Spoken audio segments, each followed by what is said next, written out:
Hello, everyone. Welcome to the Hammerlock podcast. Joined with my friends Harrison and Theo. Say hi, guys. Hey, guys. What's up? All right, we're gonna dive into the world of interim title fights in the UFC.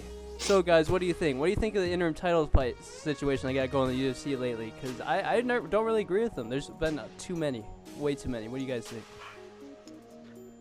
I'm in the same boat with you, man. Like, especially the middleweight interim title, because there's just no reason to have one. Michael Bisping's trying to not fight until George St. Pierre. When there's Yoel Romero, there's Robert Whitaker. They're making those two fight each other, and it's just the contenders are just picking each other off until there's not really anybody left and nobody's going to be on a... Yeah. Like, that's horrible in the lightweight division. Do you guys see how fucking clogged that is? Like, it's horrible. It's a log jam. It really is. It ruins divisions. I feel like interim titles are for the most part, they're a bad thing. But I think in this one instance for middleweight, it's actually a good thing. Because you're not going to have Michael Bisping fight anytime soon. Yeah. And this is a problem, you know? I mean, with Conor, they stripped Conor after 11 months in the featherweight division of not defending it. And he was rightfully stripped. Absolutely. You know, but with Bisping, he fought Dan Henderson in November. Yeah. And he fought him in October, and he wasn't going to be fighting again until, when was it? He wouldn't be fighting GSP until November. Man. He's like Turok the Dinosaur Hunter. Yeah, it's like minimum 13 months he's not going to be fighting. So that's just too long to be holding up the division. And the division right now is the most stacked division in the UFC right now is welterweight. It's the best it's ever been. I mean, middleweight. Middleweight, yeah, it's been prime. Remember, it used to be like when Anderson Silva was just picking people off and it was just having a hard time establishing itself. And now... He was light years ahead of everybody, and that nobody had a chance to... build themselves because they were just like, well, he's already killed everybody. Let's just, it's the same thing that's going on with Demetrius Johnson. Oh, yeah. Except division's a joke. It's getting better. It's like the tops, usually you start to see a division build a top 5 list. Like, for the flyweight division is pretty much Demetrius Johnson, Joseph Benavidez, John Dodson. Those people are killing everyone. And now we have and then Dodson left, so it's just Johnson and Benavidez now. There's nobody in that division. I have to disagree there, because Jussier Formiga is doing pretty well. Is he at least in the top 5 still? He's taking out some pretty top guys. And Cejudo, we're forgetting Cejudo too. He's definitely... Cejudo's got a long way there. Yeah, I think Cejudo's too green. He's green right now. He's an amazing wrestler, but his MMA is too far to go. Man, but his hands look tight. I was really impressed against Benavidez. He looked powerful and fast. Like, in his other fights, he looked very unimpressive on the feet. Like, even that fight with Jussier Formiga, he was struggling, and Jussier's, like, maybe a C- level striker. Like, he looked horrible in that fight. I think it's kind of the same problem that the women's bantamweight division had. It's just kind of... I hate that division. For a while, it was just Ronda Rousey fighting a bunch of grapplers that weren't as good as her. Yeah, there we are. That's what I've been saying. Then enter Holly Holm, who knows how to throw a punch and can also stop a toss.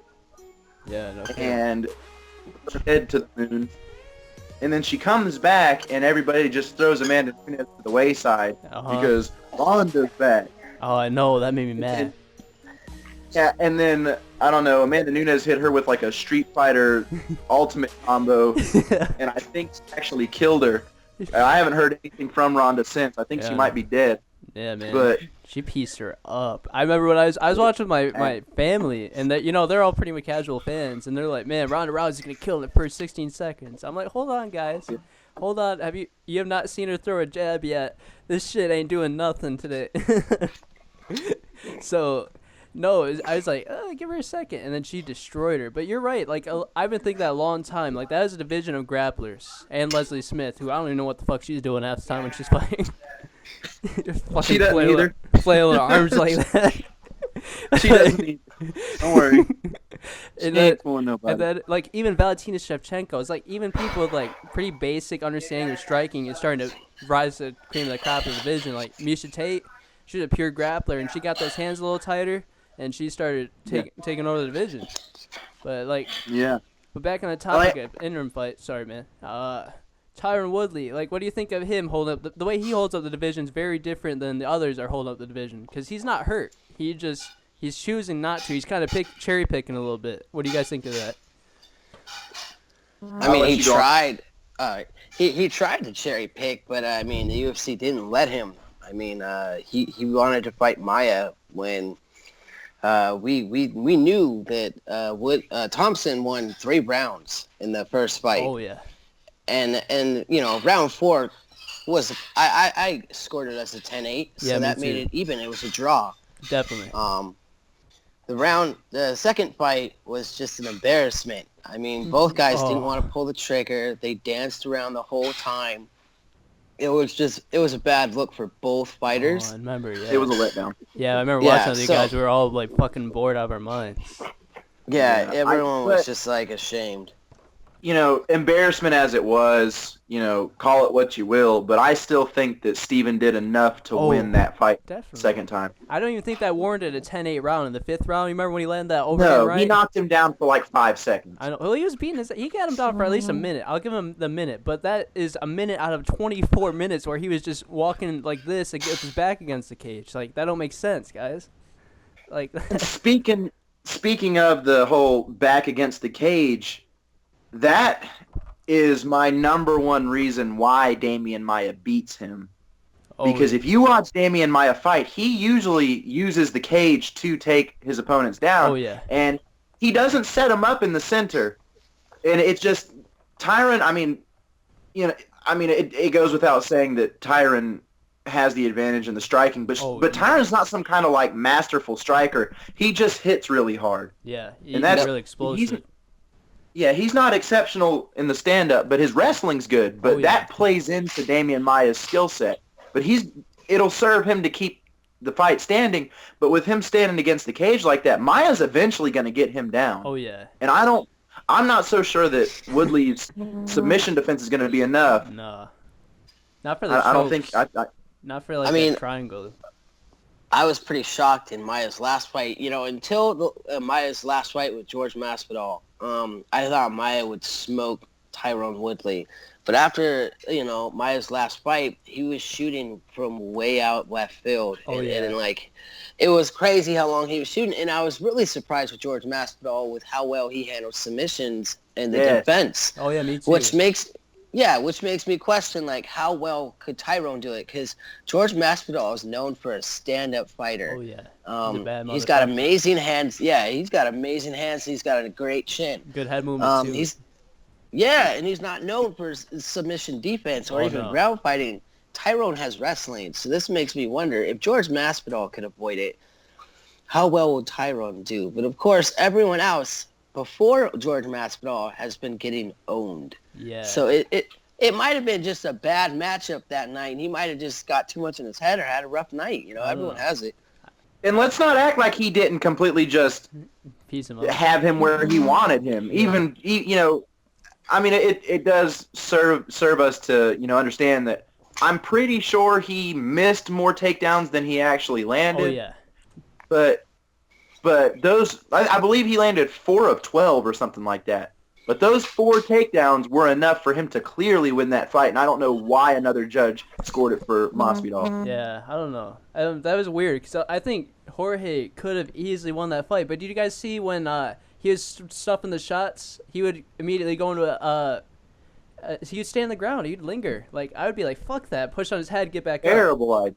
Because I'd see him go over, stay in the half guard and try to land shots, and it doesn't make sense. Because I'd be like, if I see Damian Maia try to put me in his guard, I'm like, fuck that. I'm gonna backflip out of there, some crazy shit like that. Hell no. Cage, I ain't doing that shit. Yeah. So it was 4 out of 12. Maia did land 4 takedowns out of 12, so that was accurate. Good. See, do you agree though, Theo? Like, you saw that shit, right? He would go as soon as he stuffed Maia's shot and sprawl. He did the sprawl right. I'm not knocking him there. Technique is perfect. Yeah. but he stayed on the ground. He lingered there. He went into Maya's guard immediately. Like, I don't know why. Exactly. Yeah. Oh, I mean, I think he's still got a long way to go on the ground game for Masvidal, right? Yeah. The thing is that he's not known for a ground fighter, but he did amazing what he could do. Yeah. You know, a lot of times when you're a stand-up fighter, you try to get out of the ground as fast as you can when you're with someone as good as Maya, who's got great self-defense and jiu-jitsu. George actually stayed on the ground with him. And I mean, it hurt him more than, you know, it helped him. But at the same time, it proved that he's not an easy opponent on the ground either. Oh, no. He can hang with the best. He's a tough dude. Like, I personally, if I was that weight, I would not want to fucking fight him. I don't blame people. He's scary. Yeah, he is. He's tough as hell. Like, it's no easy way to deal with Jorge Masvidal at all. And Maya did a great job. He definitely earned. There's no way Tyron Woodley can deny him a shot. So I'm pretty glad right now that Jorge just now called out Thompson, and Thompson's ready to go too. Oh, so that'd be a Thompson good responded match. back. Yeah, it's going to be a stand-up war, and it would be a good way for Thompson to get back in the title shot if he beats, you know. I don't know. I don't know. I think Masvidal wins that one. Oh, I do too. I think his boxing's too crisp. Yeah, it seems like from what I've noticed, sometimes Thompson has some problems with hands. Yeah. Usually, He's got a questionable chin. Yeah, that's questionable. Well, I don't know. That Matt Brown fight, he took some fucking leather, dude. He was a mess. I don't know. Yeah, but like Jake Ellenberger, and I mean, I know Jake Ellenberger hits really hard, but I believe it was Ellenberger dropped him. Yeah, I remember that. Early in that fight. I mean, then he knocked him out, but I mean, Tyron Woodley every time he touched him. Jake Ellenberger. Yeah, Jake Ellenberger hits like a. They're no Masvidal. No, Masvidal is very interesting because I mean he's not really much of a power puncher. He's more of like a like just touch. Then like as soon as then he counters as soon as you throw kicks. Like when people throw kicks, he hammers them. Like he hammers them right away. Like against Donald Cerrone, every time he threw that body kick, he would crank his right back and just instantly land it like immediately. Like, he's really good. I don't know who's gonna beat him besides by split decision, man. I don't know. I think he should get the next shot if he can string together a couple of good wins in that top 5. He should be able to get a shot easy. I think so too. So just based on how close this is, Jose Aldo versus Max Holloway. Oh yeah, that's another division that's been getting jammed too. Like, cause that interim fight shouldn't. I mean, that interim fight was just to save the card. I can understand that if there's like you're like really desperate to save a card, that I can understand moving that up. But like, I mean, it's crazy because you got an interim title versus an interim title. That's the way I feel it is right now because Jose won the interim title against Frankie Edgar, and then Max won it against Anthony Pettis. So you're right. Dude. Yeah, it did.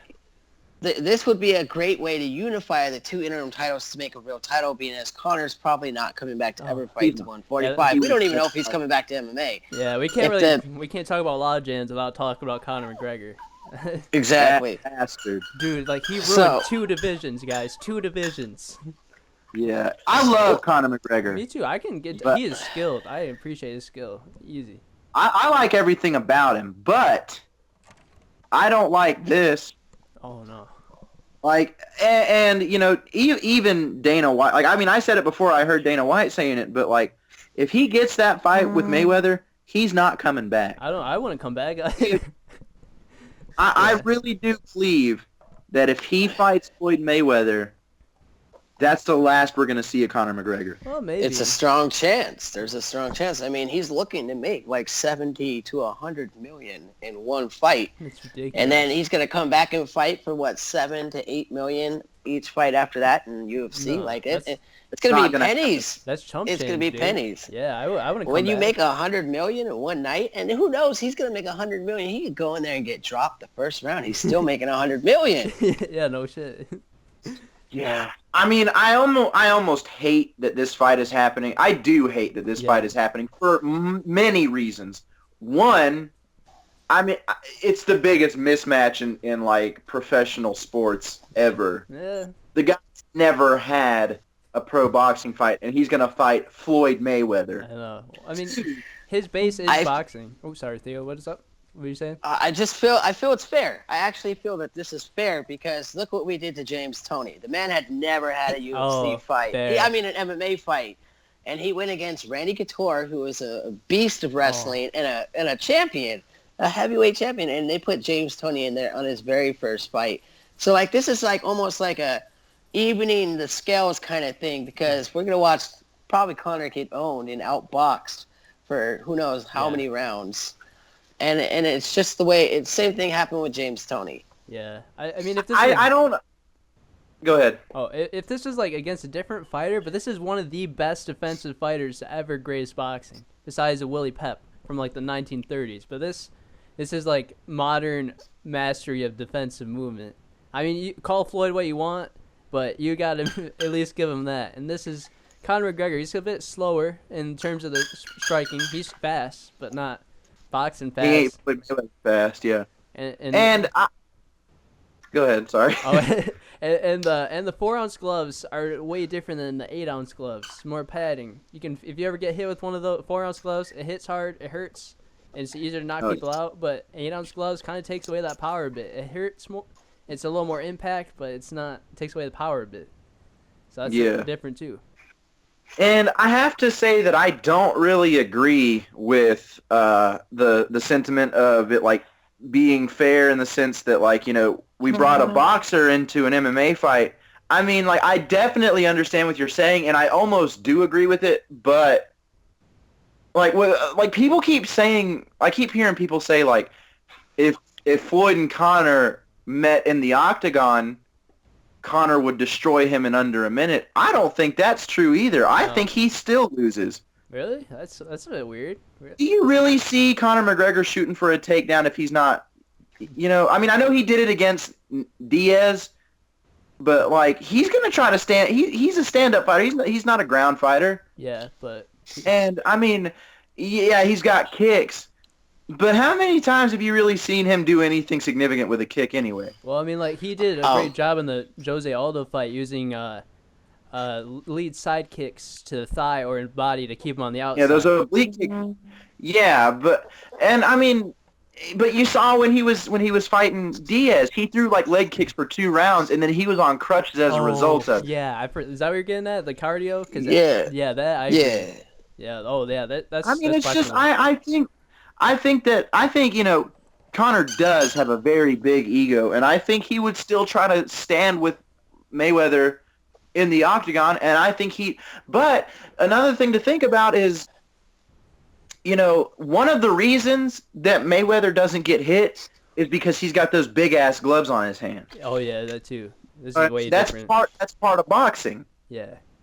He doesn't have that in MMA, so maybe Conor does knock him out in an MMA fight, but I don't think so. No, I think if that fight stays standing, no matter where that fight takes place, Mayweather wins it. Yeah, I don't really see, because they say he would. I think Dana White said it would be over in like 15 seconds. No, he's on crack. No, he's not gonna. The only way Mayweather's gonna be losing fights is if he's being taken down. And Conor McGregor isn't going to shoot on somebody 15 seconds into a fight. I don't even think he knows what a shot is. He has never done that. He's not won submission win. Oh, yeah. Over some literal who in Cage Warriors, I believe it was. Oh, yeah. I mean, he's not some kind of jiu-jitsu whiz or anything. Of course he's better than him. I think he's a purple belt. He's a brown belt, but he can't really tie his belt for real, though. It's got to point upwards. Yeah. Just wear it around your head. Yeah, like a tie. I mean, I don't know. I think Mayweather has a solid chance of beating him no matter where it is, and he obviously beats him in a boxing ring. Oh, yeah. I don't even know why this fight's... I mean, I don't know why people want to watch this as if they didn't know what was going to happen. And there are people... We share this planet with people that believe that Conor is going to walk in there and knock Mayweather out. I just want you to think about that for a second. I mean, people that think it blindly like that, I can say, yeah, they're dumb, like really dumb, like that's bad. But I feel like there's always a puncher's chance, no matter what you say, like no matter what sport it is. Well, I mean, not no matter what sport, but what combat sport, it's always a chance. What do you think, Theo? You think Conor gets drubbed anywhere, or? Well, I think if it was an MMA fight, I think Conor would actually do a lot more damage because boxers, they're used to punch length, Yeah. and you start throwing kicks in there and they start getting tagged up. The other thing I think about is that boxers have really wide stances. So when a Yeah. boxer has a wide stance, they're open to leg kicks all day, and this is what we see happen all the time. Oh yeah, he has a Um, Philly shell too. It's not like a typical boxer stance, so he's really wide. The one thing that I think bugs me the most is that the one thing that bugs me the most is that people keep saying that Floyd's gonna knock Conor out in the ring, in the boxing ring, and I think people are thinking they're gonna see Pretty Boy come back again, and Pretty Boy knocked people out a Pretty lot. boy Floyd, yeah. Yeah, but Money Mayweather doesn't knock people out, No. so I think he will easily outpoint Conor, and he'll get a decision if Conor doesn't tire out. Yeah, I mean, I think he's gonna tire out though, because this is boxing's a whole different kind of pressure and different kind of. I mean, he's boxed before in his early days when he first started fighting. That's where he started like any fighting was in boxing. But I don't know. Yeah, he had some damn fights, but I don't think Mayweather has enough. Yeah, I mean, at 40 years old, I don't think he's going to be knocking No, McGregor out. hasn't I knocked don't anyone think out that's going to happen. for a long time. Not since Victor Ortiz. That wasn't even a real knockout. Let's be real here. That's not a real knockout. Like, that was a sucker punch. Yeah. I mean, it was a deserved sucker. Like, that's probably the only time that I've been like, well, okay, Yeah. Good for him. Because I'm not a fan of Floyd Mayweather because I'm one of those people that really takes into account like their character in life Oh yeah. as to whether or not I, like cheer for them or whatever. And like the dude's been Oh yeah. around too many domestic abuse cases to count. Yeah. So and he always And not Oops. Was that you? go ahead. Oh Yeah, I was okay. just gonna say, not to mention the Ti incident where it was actually in my city, Las Vegas, where they got into it outside of McDonald's. I don't know what Floyd was doing at a McDonald's. Somebody throw a chair? He was Threw a saying chair? he was boxing him up, but really all Floyd was doing was swinging a chair like he was from Jerry Springer, on the Jerry Springer.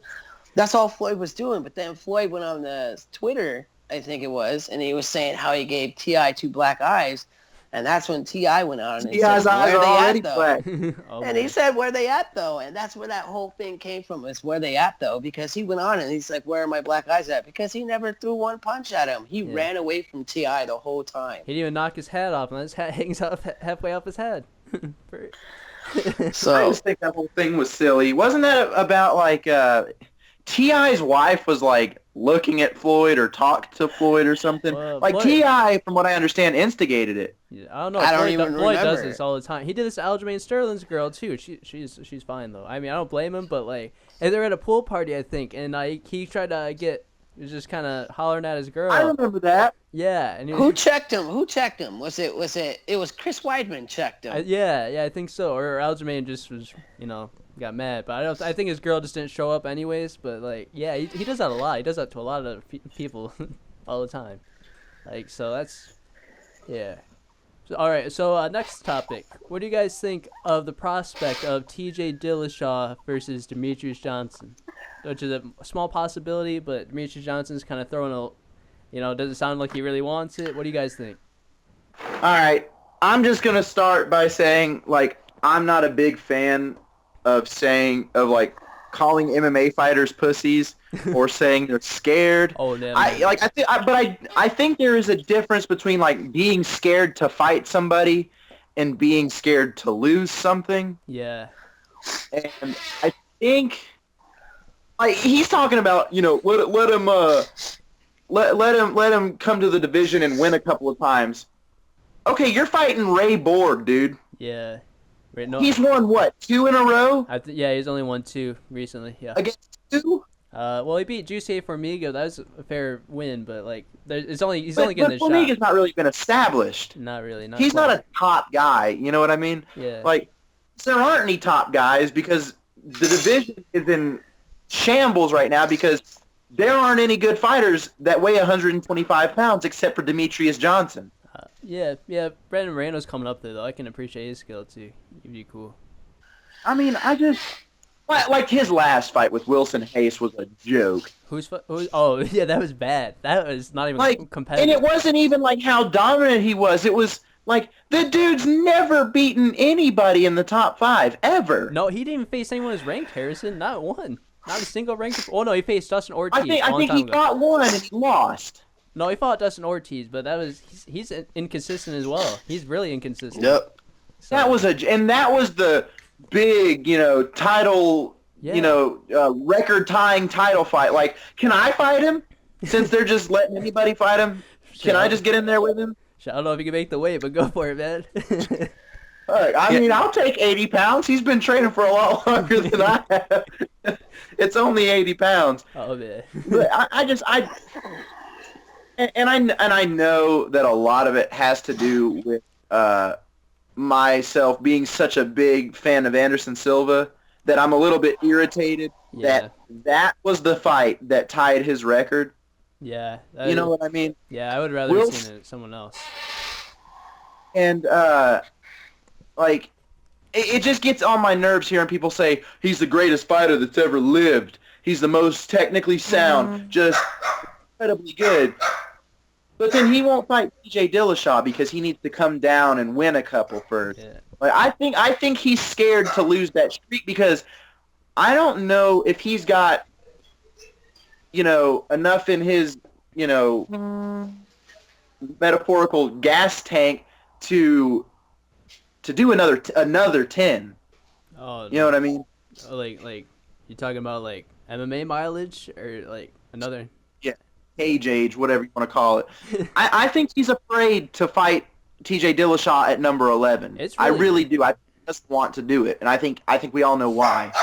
Not so much that I think Dillashaw walks all over him, but I think Dillashaw has a much better team than anybody he's ever fought. Easy.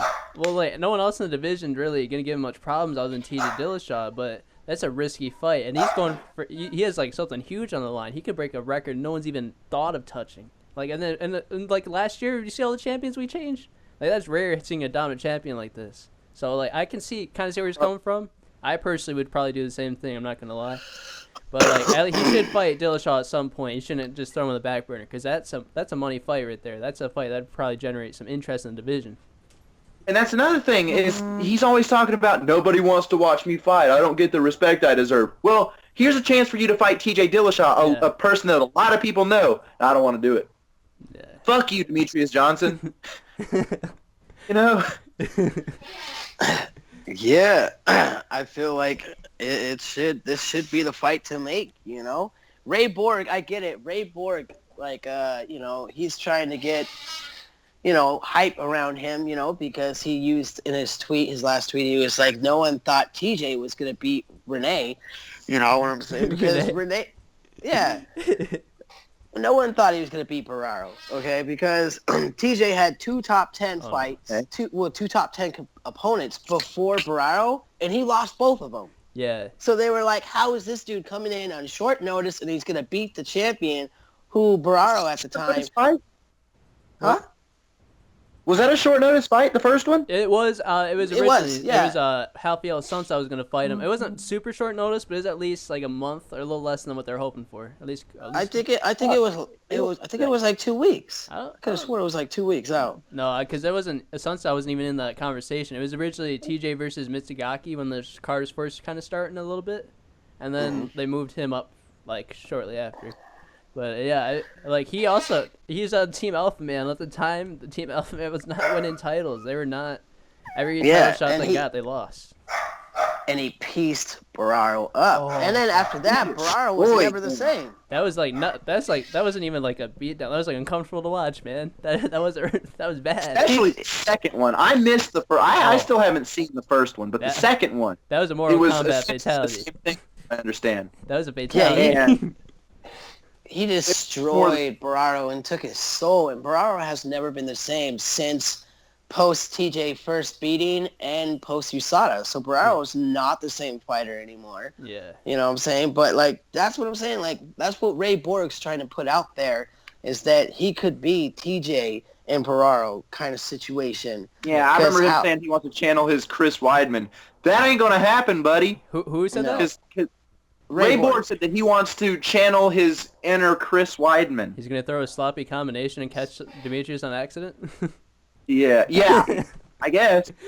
And, because it's a rematch because he's gonna get a rematch if he loses. Like if he doesn't, I'll be blown away. Yeah, me too. Like who the fuck's Ray Borg? I mean, I used to like Ray Borg. He's kind of interesting character, but no, I don't think he's the one to do it. Who the fuck is the flyweight division? I love it. It's starting to piece together, but I mean, it's different. It's different strokes for different folks. You know, some people don't like the little guys. I think they're cool, but at least look at the top 7. That's starting to establish a consistent top 7. Once the division gets that, it's a little better, but it still does a lot of work. I think the 125 division is amazing. It's just Demetrius Johnson has easily cleared it out. That's the problem we're out. Why didn't they? You know how they used to do in Tough when they had the entire cast fight for spots? Yeah. Why didn't they do that for this one? Why there's talented fighters on there like Adam Anselin and all these Hiramasa, Agukubo, the Asian dude basically. Like he didn't get signed. One guy. He didn't get signed, and he arguably beat Tim Elliott, and they didn't sign him. I'm confused because they don't want to build that division up. I don't think they want to. They don't even advertise DJ's Nobody fight. watches it. Why would they? They could. Well, no one's gonna watch it right now. No one's even knows who the fuck they are. Like, look at DJ. He had no ad. Do you remember seeing any ads for Fox 25? I don't. I didn't want to see any fucking ads for that fight. It was bullshit. But no, like the card is pretty stacked in general. But like, there's nothing. I didn't see a single ad, not one. And they expect him to make money. I don't know how they. I think the only time I saw ads was the previous fight. What's that, Theo? I said the only time I saw ads for the Tough fight, the Fox 25 card with Demetrius Johnson versus Tim Elliott, the only time I saw ads was either during Tough Enough, the episodes, or the previous fight card before that. That was the only time they showed ads. Yeah, and you can't do that to any champion. That's not fair. Like, if you want them to earn you money, like, that's stupid. Just to be like, oh, well, hey, I expect you to promote your own fight, or I'm gonna build you up as a champion. I'm not gonna advertise you. That's up to you, man. But everyone else, I'm gonna fucking advertise. Like, what the fuck? You can't expect them to sell money. You can't sell tickets. Well, I'll buy some money. But you mentioned that like it's not often you see like dominant champs, but if you think about it, like from men's featherweight down to women's strawweight, it's been the trend for people to hold that belt for a long time. Yeah. Jose Aldo, Dominic Cruz, Ronda Rousey, Joanna Jędrzejczyk, Demetrius Johnson. Like those lower weights, I think that there's a severe like lack of talent outside of the top 5, and there aren't really that many like new people coming in. Yeah. Like I mean, in the featherweight division's a much different story from the other ones because dude, they're better now. I like it. Really. Oh, good. it's getting good. It's getting interesting. 15. I like Frankie Edgar, but like I really wish that Yair Rodriguez would have beat him just because it would have been good for the division. The bottom 15 in featherweight is kind of alternating a lot. But like from then on, it's stacked division. No, it looks good, and I wish that we would see Conor McGregor more at featherweight because there are just some fights that I wish we could have seen that we never will. Yeah. Like him versus Frankie Edgar. Frankie Edgar, I think would have did a number on him. I don't know, man. He's got that chin. It's hard to deal with Frankie. He's a problem. But that was the whole thing. Is like Chad Mendes has a chin. Jose Aldo has a chin. Dustin Poirier doesn't. Dustin Poirier doesn't have no chin. No. That poor fella. Yeah, poor guy. That poor guy. They need to change his name from something different than the Diamond, because diamonds are hard and his chin ain't. Diamond the Glass. Dustin the Glass Poirier. What about so let's move on to a new topic. Let's what do you think about with this Cyborg at the retreat? Oh, fuck Angela Magana. I missed that. She can try to fight me all she wants. Fuck Angela Magana. She is least talented fighter in women's MMA period besides Leslie Smith. Easy. Besides Leslie Smith.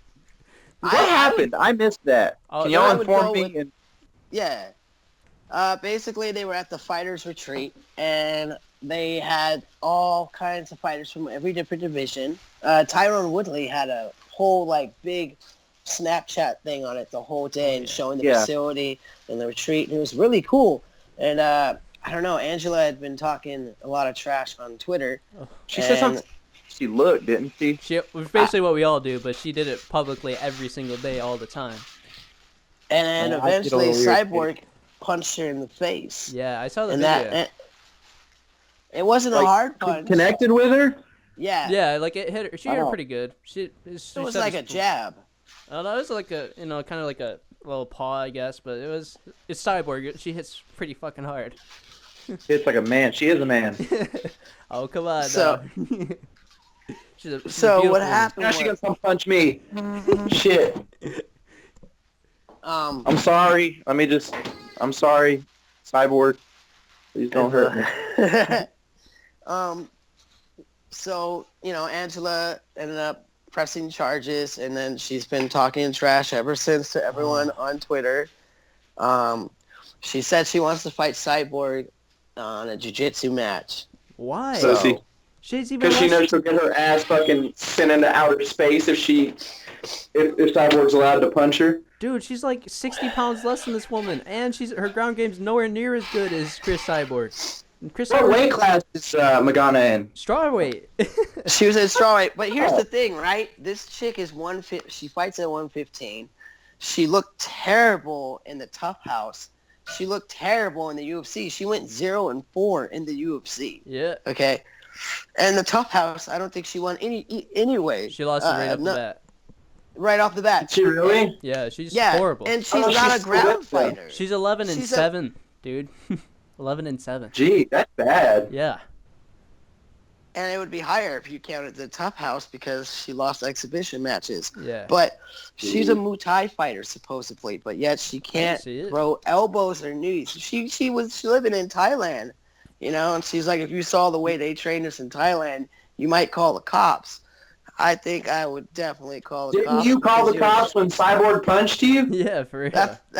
That's exactly what I'm saying. That's like fighter code right there. I don't know. And she's, you handle it like a warrior. If you fucking throw down, you throw down. But that's the end of it. You don't get the police involved. Yeah. And people are bringing up like, oh, how John Jones and them, they get into it on the conferences and stuff like that. She's like, yeah, but that's in a conference. This was just public. Yeah. Well, isn't public being in the, on a press conference? You know what I'm saying? I don't know. I personally I would rather avoid, as a fighter, you probably should just avoid confrontations like that.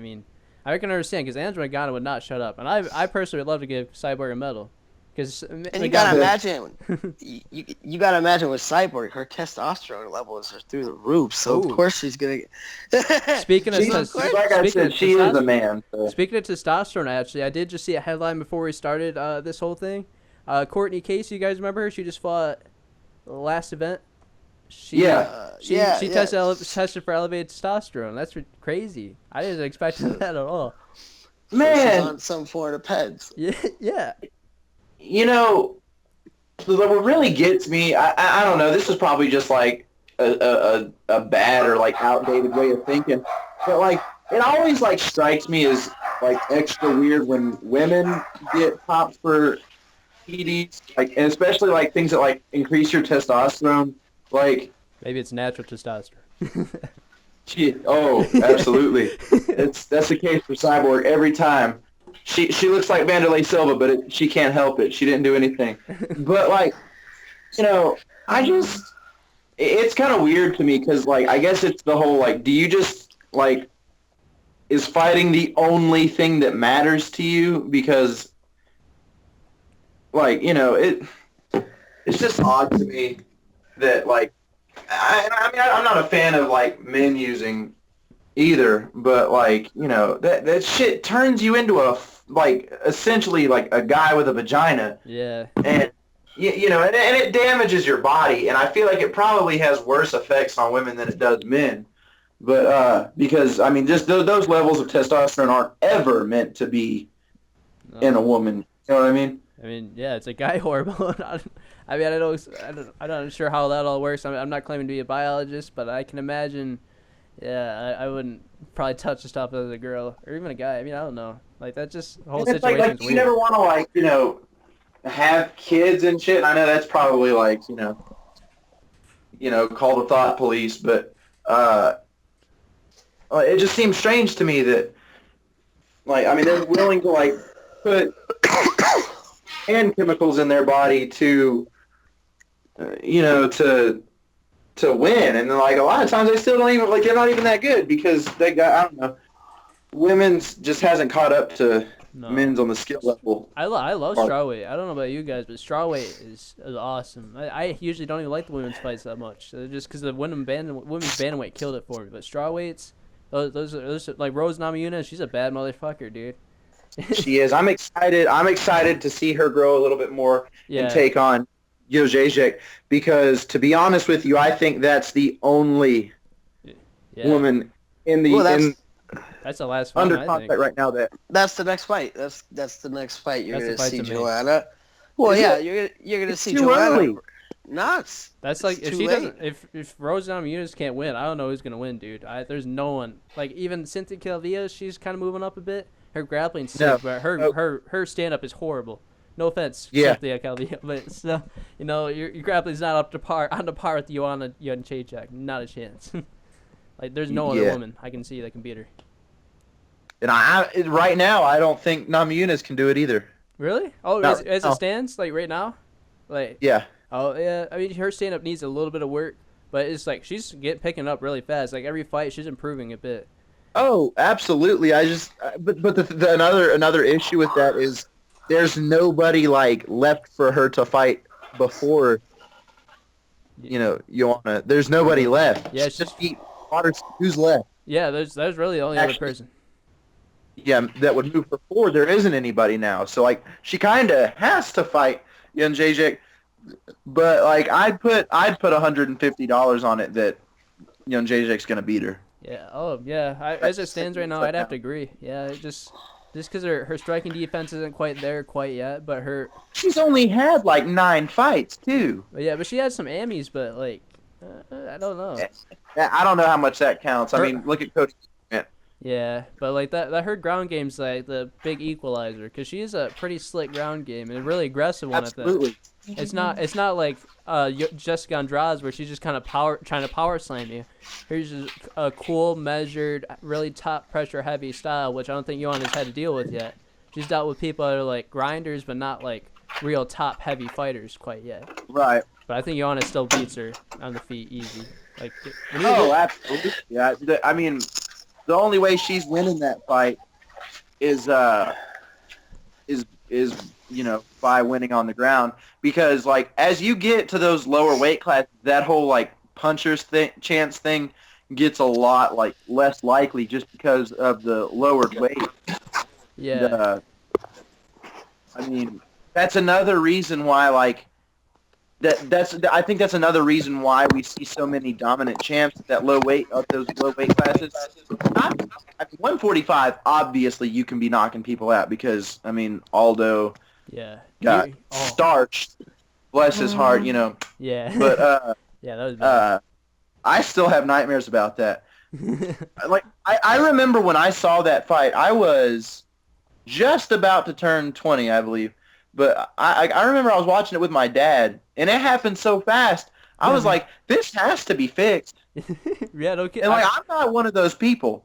I'm not a, Yeah, me neither. Those tinfoil hat people. Like, yeah. I remember the whole group like lit up when we saw it. Like, I was just about to start talking shit about Conor McGregor. Just about to start talking shit. As soon as I was about to press enter, he was out. It was over. I was like, what the fuck? Crazy. Like, I mean, because even I had my doubts. I mean, I think I tried to just say I wasn't a Conor fan. Yeah, because of the fans. But I was. I couldn't help. I just couldn't help but like him. Yeah, it's really hard. And his fans are horrible. I hate his fucking fans. A lot of them. But dude, if we're being honest here, everybody's fans are horrible. MMA fans are horrible. Oh yeah. We're all horrible. Yeah, I mean, there's obviously some good ones, but the MMA fan base, as a whole, is pretty fucking toxic. Yeah. It's bad, and I mean. It's always if you like a guy, it's oh, you ride his dick or you suck his cock. Yeah, no kidding. It's a little fucking weird. Yeah.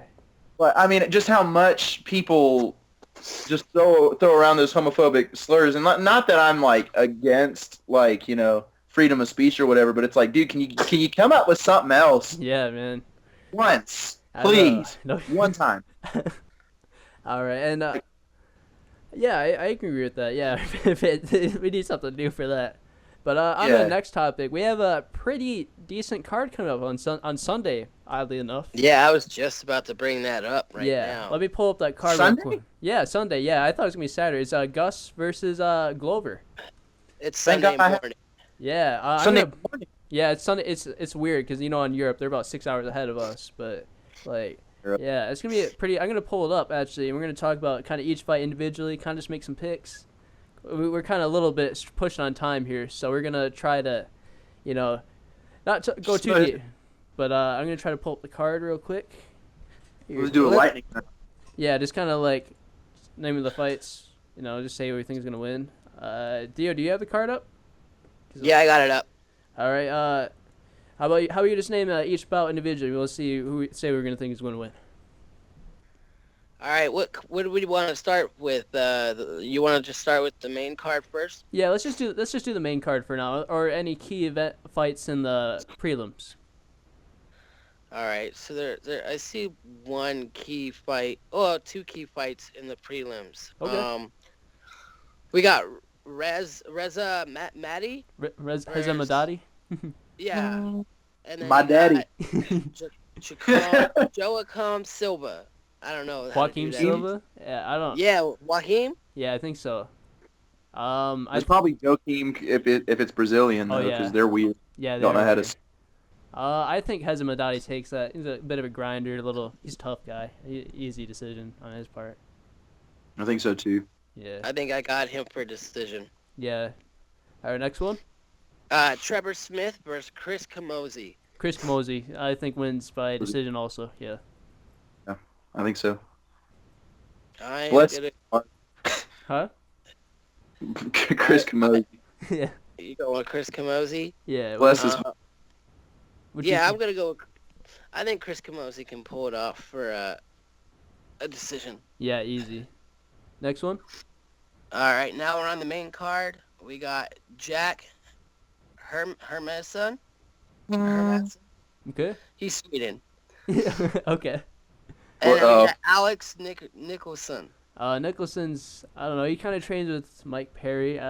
He's not as good as Mike Perry though. I don't know. That's kind of a toss. Mike Perry ain't even good. So. Oh, come on now. Get some respect to my Michigan boys now. We gotta represent Michigan.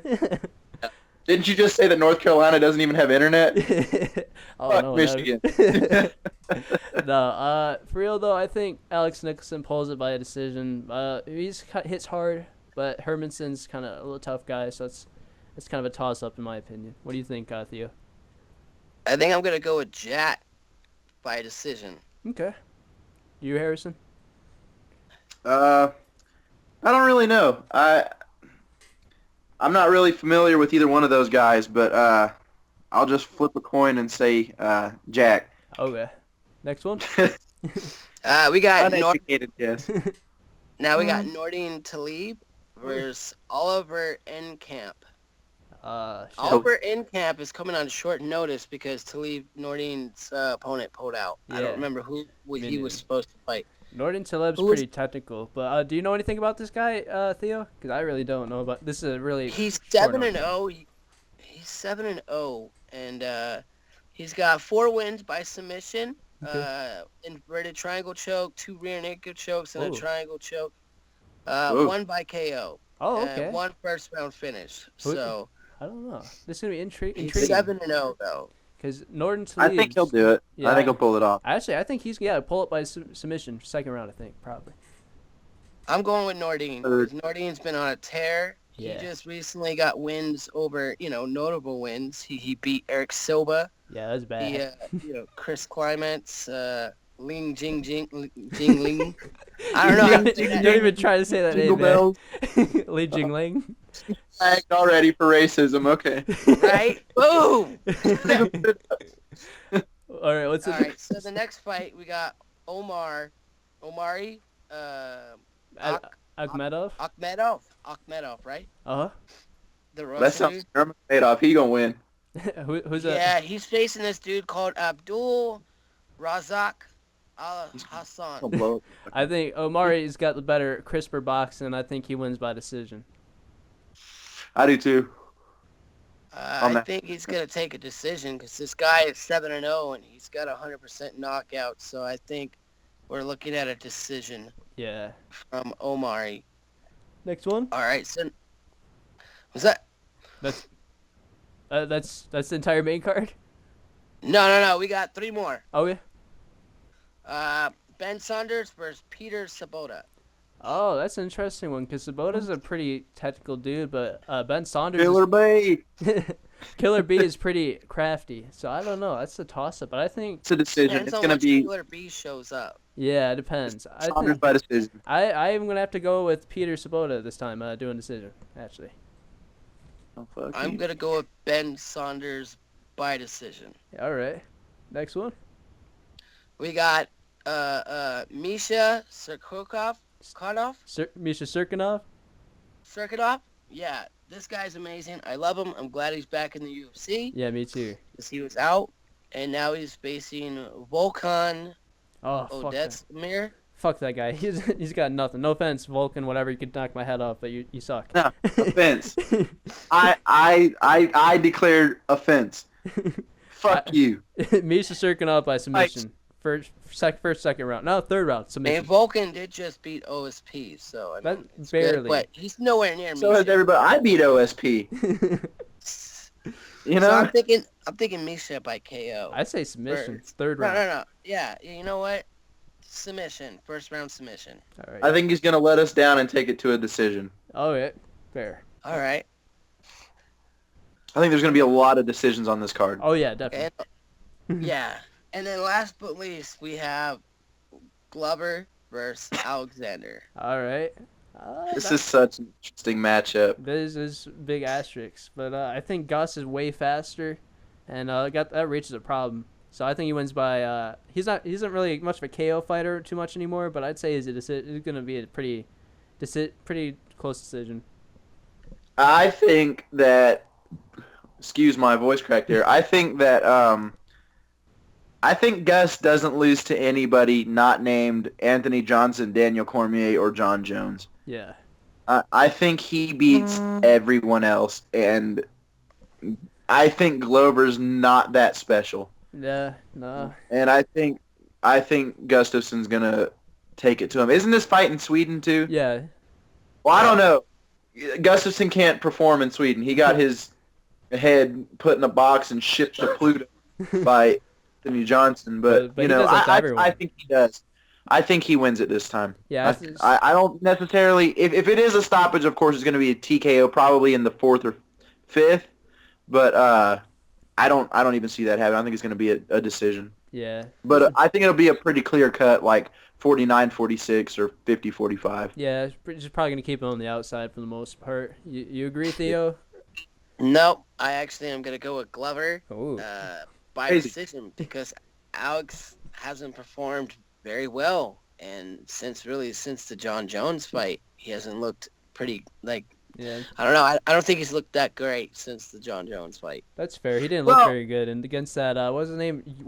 Jan Blachowicz? I think, yeah, he looked pretty sluggish. Yeah. Blachowicz?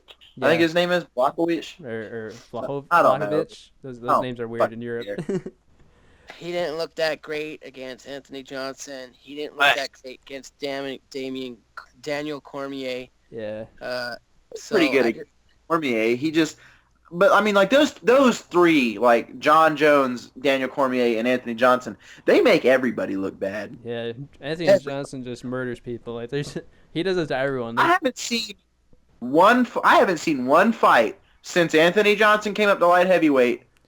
I haven't seen one fight where anybody looked good against him, aside from Daniel Cormier, and he looked like shit in the first rounds because, I mean, especially in the first fight. I mean, Johnson took it to him in those first round, but you know he's gone now. So like you know, yeah, he's off to sell that. As much as I'm gonna miss him. Yeah, me too. Because he was a great guy and he was a great fighter. Yeah. But you know, John Jones is coming back. Pot dispensary. Yeah, he's dealing that heifer now. but yeah, no, I think Gus wins this one. Yeah. All right, guys, we're out of time. Once again, this has been the Hammerlock podcast with Glenn, Harrison, and Theo. And thank you for watching. We'll see you next week.